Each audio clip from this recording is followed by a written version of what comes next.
আপুনি এগৰাকী দায়িত্ববান ব্যক্তি। নিজৰ দায়িত্ব পালন কৰাৰ ক্ষেত্ৰত সঁচাকৈ আপুনি খুব সচেতন, খুব সিৰিয়াছ ব্যক্তি।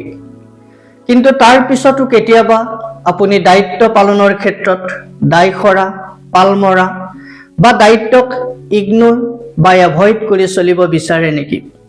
এই প্ৰসংগত আব্ৰাহাম লিংকনৰ এষাৰ কথা আপোনালোকৰ সৈতে শ্বেয়াৰ কৰিবলৈ মন গ'ল।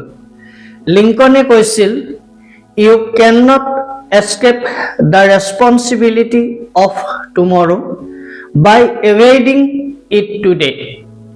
অৰ্থাৎ আজিৰ দায়িত্ব বা কৰ্তব্য এৰাই চলি আপুনি কাইলৈ বা ভৱিষ্যতৰ দায়িত্বৰ পৰা হাত সাৰিব নোৱাৰিব। প্ৰায়ভাগ ক্ষেত্ৰতে একেখিনি কৰ্তব্যতে ব্যস্ত থাকিবলগীয়া হ'লে, কৰ্তব্যৰ প্ৰতি বিৰাগ উপজিলে, কৰ্তব্যৰ প্ৰতি নিষ্ঠা একাগ্ৰতা কমি আহিলে, কৰ্তব্যৰ প্ৰতি নিজৰ গুৰুত্ব বা মনোযোগ কমি আহে।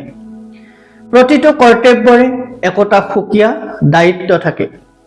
কৰ্তব্যত হেমাহি বা অমনোযোগী হোৱা মানেই দায়িত্বত গাফিলতি।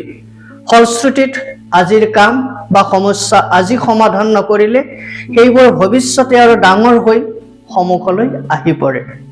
আজিৰ দায়িত্বক অৱহেলা কৰিলে কাইলৈ তাৰ পৰিণাম বা চৰম মূল্য পৰিশোধ কৰিবলগীয়া হয়।